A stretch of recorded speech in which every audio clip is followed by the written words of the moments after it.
The bill also does incorporate into our state law the federal law on qualified immunity. The qualified immunity doctrine is one of the most widely criticized doctrines in all of federal law. In fact, it's criticized by organizations on all ends of the political spectrum, including organizations like Americans for Prosperity, the Second Amendment Foundation, and the Cato Institute.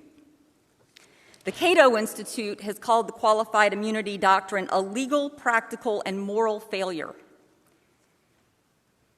I quote from their website, "Qualified immunity is a judicial doctrine that protects public officials from liability even when they break the law. The doctrine has no valid legal basis.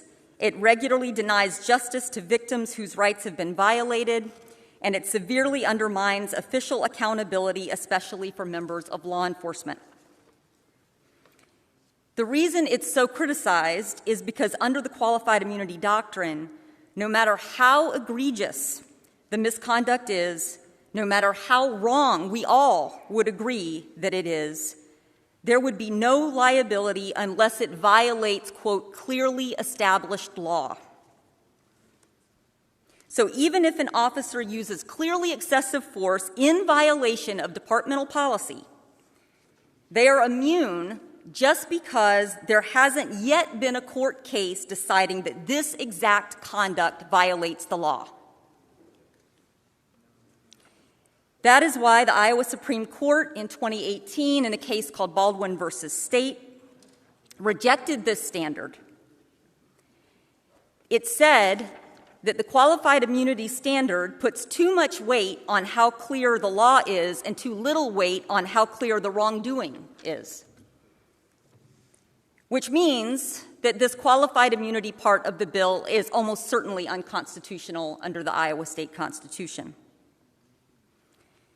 The Supreme Court adopted a different standard that says officers are immune if they fail to use due care. This is a better standard because it does provide immunity, but it bases that immunity on the reasonableness of the officer's conduct in light of all the circumstances. Good law enforcement officers want to hold bad actors accountable. I agree with you on that, Representative Klein.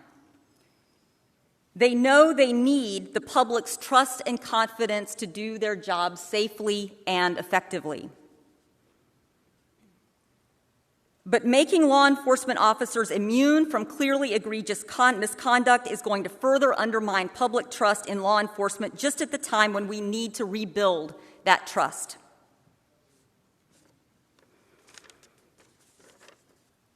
By ramping up penalties for vaguely defined crimes, this bill is likely to chill First Amendment rights of free speech and assembly.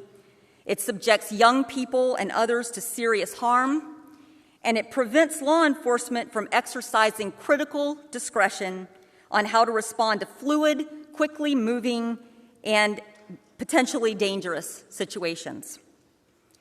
A bill that is put forth as about law and order will deprive us of rights under law, make our law enforcement and our communities less safe. I vote no on this bill.